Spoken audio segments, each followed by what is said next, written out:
Let's talk about UFOs. It's exciting.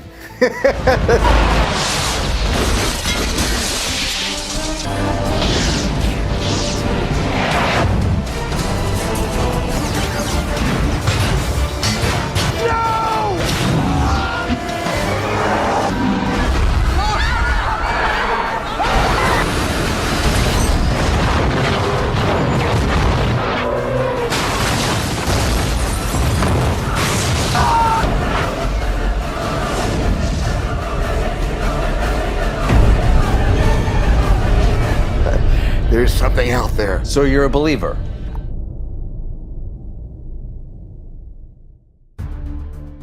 If you were a government agent and you had to get out some truth without scaring the entire public, how would you do it? Nothing has more sway over pop culture like a Hollywood blockbuster. By the early 1950s, the US government had a small think tank of scientists and military elites, and they were faced with a problem.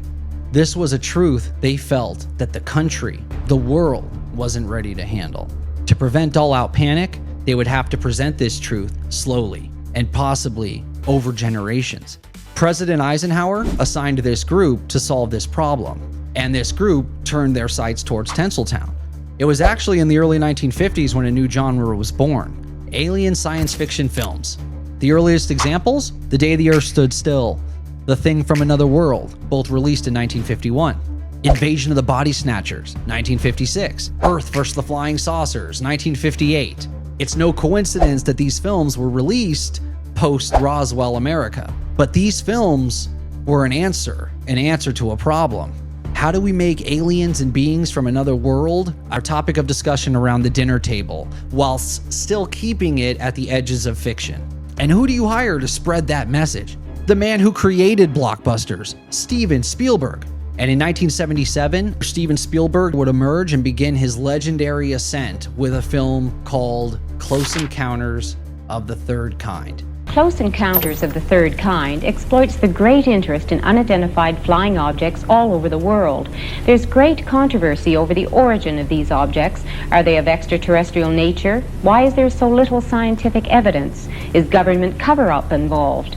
Close Encounters was written and directed by Steven Spielberg, who was 29 years old at the time and had already produced Jaws, an all-time box office champion. Director Steven Spielberg seemed to nail the details around the UFO and the alien phenomenon.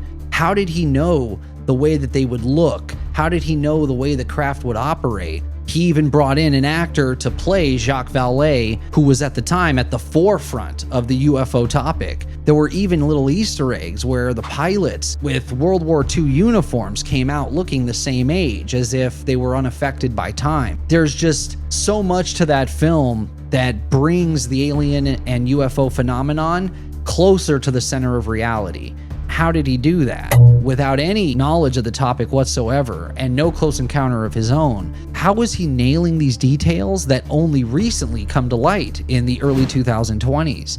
Details that were confirmed by whistleblowers or books written decades after the film premiered. This think tank's able to get their message out through the film industry. The American people and the world at large are being desensitized to this topic, and they have no idea it's even happening. And it's happening over a generation.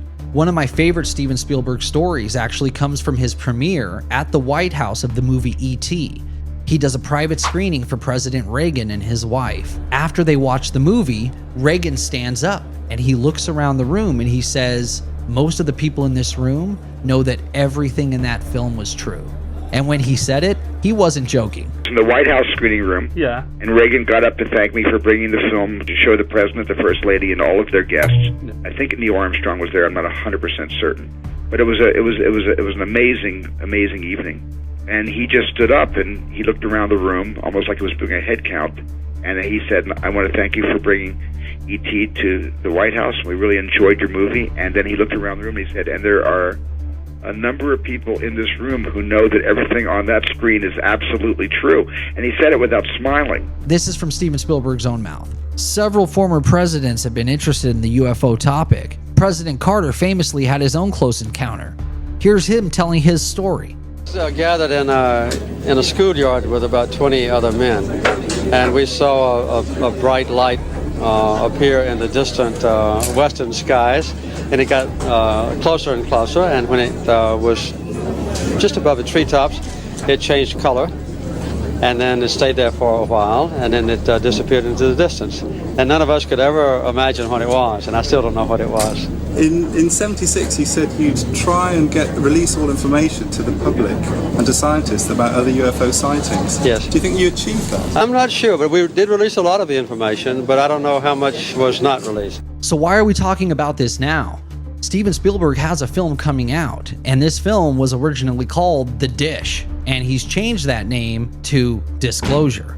Stephen Colbert actually interviewed Spielberg about UFOs, and it's funny how much he downplays the topic of UFOs, even though he's made about 6 films about them.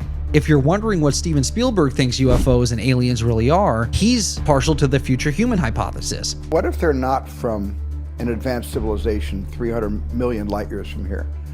But what if it's us 500,000 years into the future that is coming back to document the second half of the 20th century and into the first 20th century because they're anthropologists and they know something that we don't quite know yet that has occurred, and they're trying to track the last 100 years of our history. Spielberg thinks that they're actually future humans, that aliens are anthropologists from the future coming back to document our history, their history. So Spielberg's made the movie E.T. and War of the Worlds. Even though he believes in the future human hypothesis, if asked what aliens would actually be like between the two, Spielberg actually thinks the aliens would be more like E.T., a peaceful species, maybe here to help us. And he only made War of the Worlds as an allegory for 9/11. That wasn't meant to represent his true belief in what an encounter with an alien species would be like. When Orson Welles read War of the Worlds over the radio, it famously drove Americans into a panic. People were hiding in bunkers thinking that we were under attack by extraterrestrials. UFO secrecy might have even been put into place because of the reaction to H.G. Wells' War of the Worlds. This new Steven Spielberg movie, it's being filmed in New Jersey. What related to the UFO topic has happened in New Jersey lately? The drone incursions that monopolized the media towards the end of 2024. I find it funny that that's where he's actually filming this new movie of his. Here we see both Wyatt Russell and Emily Blunt, the stars of Disclosure. So what are we going to see in this film? There's really not much out there. In fact, everybody's being really quiet. Even people in the small town in New Jersey where the film's being shot say that if they ask anybody on the crew anything about the film, they won't say a word. Spielberg's playing this film really close to the vest. It's not a documentary, but with a name like Disclosure, I feel like we're going to get something more. What's the government asking him to do this time? What is the new narrative? We've had so many whistleblowers coming forward over these past few years. We've had actual hearings in Congress about this subject. Now this movie, called Disclosure, done by the director who has been spreading alien UFO propaganda for the government for the last 40 years, making a film called Disclosure. Is this the one last thing this shadow organization asked him to do? Is there a new narrative that the government wants us to believe? And is the movie Disclosure its way of doing it? What if this film, unlike the others, is more so Spielberg's agenda than the government's? Maybe this is the one film where Spielberg is telling his side of the story. Who knows what backroom information was being fed to Spielberg while he was making his other films? What if this is his one chance to tell the story based on all of the information he's gathered over these past films? What I'm really hoping to get out of this film is something new and something true. I want some sort of truth from this film. If you're going to call it Disclosure, then disclose something. Give us something that you know that we don't. And it sounds like you've been in a lot of situations and in a lot of conversations that we haven't been privy to as the American people. Is this the last film Spielberg needs to do that's going to finally confirm what's been sitting in those hangars at Area 51? What did they find in Roswell that day? What crashed in Kingman, Arizona? So what are we saying here? A think tank from the 1950s came up with a great plan. Use Hollywood to slow drip disclosure into the populace. And I think they accomplished their mission.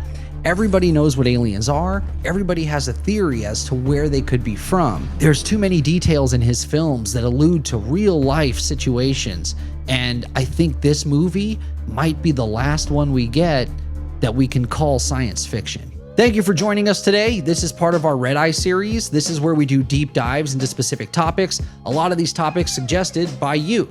Let us know what you think. Please comment, like, and subscribe. Thank you.